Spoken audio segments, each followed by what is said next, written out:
혹시 부자의 저주라는 용어를 들어보셨나요? 여기 돈이 썩어날 정도로 부유하지만 매일 밤 악몽에 시달리며 공포에 떨었던 나라가 있습니다. 중동의 석유 부국 아랍에미레이트입니다. 화려한 두바이의 마천루, 도로를 질주하는 수십억 원짜리 슈퍼카들, 우리는 아랍에미레이트를 지상 낙원이라 부르지만 정작 이 나라를 건국한 국부 자이드 대통령은 죽기 전 피를 토하는 심정으로 유언을 남겼습니다. 내 아버지는 낙타를 탔고 나는 벤츠를 몬다. 내 아들 역시 랜드로버를 몰 것이다. 하지만 내 증손자는 다시 낙타를 타게 될지도 모른다. 자신들에게 부를 선사했던 석유가 언젠가 마를지도 모른다는 두려움에 이런 유언을 남긴 겁니다. 사실 석유가 마른다는 것은 그들에게 시한부 선고와도 같습니다. 석유가 고갈되는 순간 화려한 도시는 다시 모래먼지 날리는 사막으로 돌아가야 할 테니까요.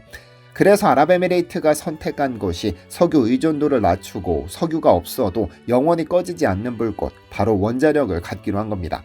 그렇게 지난 2009년 아랍에미레이트 정부는 건국 이래 최대 프로젝트를 발표하는데요.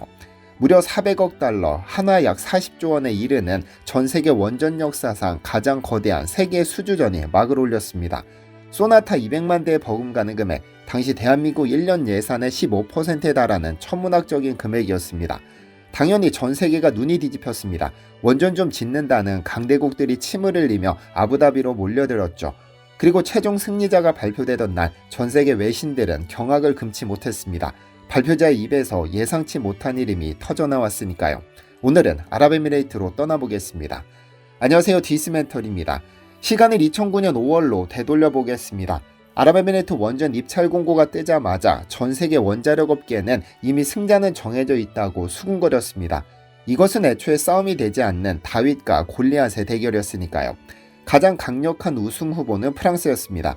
프랑스는 전력의 70%를 원자력으로 충당하는 명실상부한 원전 종주국입니다.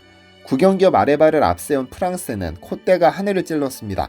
심지어 당시 프랑스 대통령 니콜라 사르코지는 아랍에미레이트 왕세자와 수시로 통화하며 호언장담했습니다. 이건 우리 앞마당이나 다름없다. 계약서에 도장 찍을 날짜만 비워달라. 그들은 이미 샴페인을 터뜨리고 있었죠. 또 다른 경쟁자는 미국과 일본의 연합군이었습니다. 세계 최강대국 미국의 제너럴 일렉트릭과 기술의 일본 히타치가 손을 잡았습니다. 자본과 기술 그리고 외교력까지 갖춘 무적의 함대였습니다. 이들에 비해 대한민국은 참담했습니다. 그때까지 우리 기술로 만든 원전을 해외에 수출해본 경험이 단 한 번도 없었으니까요. 수출 실적 제로가 실적이었습니다. 이에 해외 언론들은 조롱 섞인 반응을 쏟아냈습니다. 세계적인 에너지 전문지들은 한국의 수주 가능성을 분석하며 이렇게 썼습니다. 한국의 수주 확률 0%에 가깝다. 그들은 그저 입찰에 참여했다는 것에 의의를 두는 들러리일 뿐이다. 일본 언론들은 한술 더 떴습니다. 한국이 주제 파악을 못하고 있다. 프랑스와 미국 틈에서 고래 싸움에 등 터지는 새우권이 될 것이라며 비아냥거렸죠. 사실 그들의 무시에는 이유가 있었습니다. 불과 30년 전인 1970년대 한국이 고리원전 1호기를 지을 때 기술이 없어 미국 웨스팅하우스사의 애걸복걸하며 기술을 배웠던 나라였으니까요. 프랑스 기술자들 어깨너머로 도면을 훔쳐보며 눈물 젖은 빵을 먹던 나라였는데 그랬던 제자국가가 감히 스승인 프랑스와 미국에게 도전장을 내밀었으니 가짱게 보였을 겁니다. 하지만 그들은 몰랐습니다. 가진 것 없는 나라가 벼랑 끝에 몰렸을 때 발휘하는 도끼가 얼마나 무서운지 말이죠. 모두가 집어치우라며 비웃던 그 순간 대한민국은 조용히 칼을 갈며 0.1%의 가능성에 모든 것을 걸고 있었습니다. 프랑스 아레바사 우선 협상 대상자 선정 유력. 2009년 11월 아랍에미레이트 현지 분위기는 절망적이었습니다. 한국 협상단 사이에서는 이제 짐 싸서 돌아갈 일만 남았다는 탄식이 흘러나왔죠. 기술력, 자본, 외교력 모든 면에서 프랑스는 통곡의 벽이었습니다. 하지만 그 절체절명의 순간 대한민국은 총력전을 선포합니다. 왜냐하면 이건 단순한 공사가 아니었으니까요. 대한민국 100년 먹거리가 달린 전쟁이었기 때문에 1%의 가능성만 있어도 덤벼야 했습니다. 그래서 대통령부터 말단 직원까지 미친 듯이 뛰었습니다. 대통령은 모하메드 빈 자이드 알 나흐얀 왕세자에게 수차례 전화를 걸어 끈질기게 설득했고 협상단은 밤새 아부다비 호텔방에서 전략을 짰습니다. 그때 프랑스가 치명적인 실수를 저지릅니다.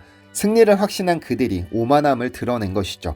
공사비를 천정부지로 올리기 시작했고 한국 기술은 안전하지 않다, 저가 수주다라며 네거티브 공세를 퍼붓습니다.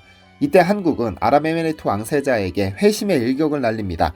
그것은 화려한 기술 설명서가 아니었습니다. 바로 한국인 피 속에 흐르는 DNA, 신뢰와 근성이었습니다. 우리 기술진은 왕세자의 눈을 똑바로 쳐다보고 말했습니다. 프랑스가 세계 최고일지는 모릅니다. 하지만 그들은 공사기간을 지키지 못하기로 유명하죠. 핀란드 올킬루오토 원전을 보십시오. 공기가 몇 년이나 지연됐습니까? 우리는 한국입니다. 우리는 1970년대 맨주먹으로 중동의 사막 위에 도로를 깔고 건물을 올린 민족입니다. 우리는 전쟁이 나도 약속을 지킵니다. 가장 안전한 원전을 가장 저렴하게, 그리고 무슨 일이 있어도 정해진 날짜에 완공해드리겠습니다. 우리를 믿으십시오. 온타임 온 버짓, 이 한마디가 모하메드 왕세자의 심장을 꿰뚫었습니다. 그는 6.25 전쟁의 폐허를 딛고 일어선 한국의 역사에서 사막의 모래바람을 뚫고 일어서려는 아랍에미레이트의 미래를 본 것입니다. 2009년 12월 27일 마침내 대반전의 드라마가 완성됩니다. 최종 낙찰자 리퍼블릭 오브 코리아. 프랑스 대통령의 얼굴에서 웃음기가 사라지던 그날, 대한민국은 기어이 40조 원의 기적을 낚아채고 말았습니다. 하지만 수주는 끝이 아니라 고난의 시작이었습니다. 아랍에미레이트 바라카 지역, 이곳은 인간이 살 수 없는 땅입니다. 한낮 기온은 50도를 넘어 60도에 육박합니다. 계란을 바닥에 깨면 후라이가 되고 작업화 밑창이 아스팔트에 들러붙어 녹아내리는 살인적인 더위. 숨을 들이쉴 때마다 뜨거운 모래가 폐부 깊숙이 박혔습니다. 여기에 시도 때도 없이 불어닥치는 모래폭풍 샤말은 모든 기계를 멈춰 세웠습니다. 하지만 한국 건설 근로자들은 멈추지 않았습니다. 얼음조끼 하나의 의지에 탈수로 쓰러져 링거를 맞아가며 사막 위에 철근을 박았습니다. 왜냐면 약속을 지켜야 했으니까요. 대한민국의 이름을 걸고 한 약속이기 때문에 물러설 수 없었습니다. 그렇게 공사가 막바지로 치닫던 2020년, 전 세계를 공포로 몰아넣은 최악의 위기가 닥칩니다.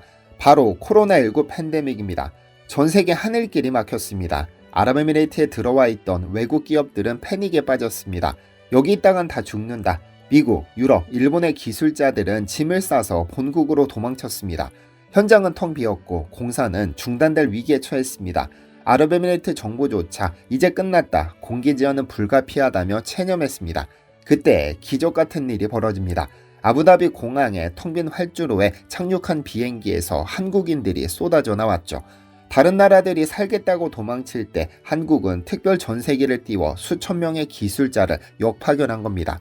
방호복으로 온몸을 꽁꽁 싸맨 채 감염의 공포를 무릅쓰고 사막으로 걸어 들어오는 한국인들의 행렬, 그것은 마치 전장으로 떠나는 결사대와 같았습니다.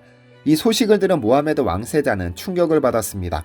모두가 등을 돌리고 떠날 때 오직 한국인들만이 우리 곁을 지켰다며 이것이 형제가 아니면 무엇이겠는가 라며 깊은 감동을 받았다고 하죠. 한국인들은 외부와 철저히 격리된 채 가족에 대한 그리움을 삼키며 묵묵히 일했습니다. 그 결과 전 세계 어떤 원전 현장도 해내지 못한 팬데믹 기간 중 공기 준수라는 신화를 써냈습니다. 그리고 마침내 거대한 돔 위로 불이 들어왔습니다. 바라카, 아랍어로 신의 축복이라는 뜻입니다.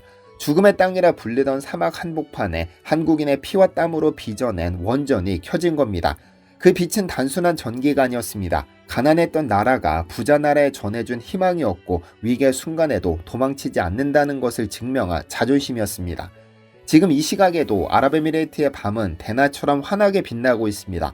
세계 최고층 빌딩 부르즈 칼리파의 화려한 조명, 사막을 가로지르는 전기차들의 행렬, 그리고 에어컨이 쌩쌩 돌아가는 수백만 가정의 시원한 공기. 놀라지 마십시오. 현재 아랍에미레이트 전체 전력 소비량의 무려 25%, 즉 나라 전체 전기의 4분의 1을 바로 우리 한국이 지은 바라카 원전이 홀로 책임지고 있습니다. 한국이 만든 심장이 뛸 때마다 아랍에미레이트라는 국가의 동맥에 피가 도는 셈입니다. 이로써 아랍에미레이트는 그토록 두려워했던 석유 의존국의 굴레를 벗어던졌습니다. 대신 연간 2240만 톤의 탄소 배출을 줄이는 중동 최고의 친환경 에너지 리더로 국가 체질이 완전히 뒤바뀌었습니다.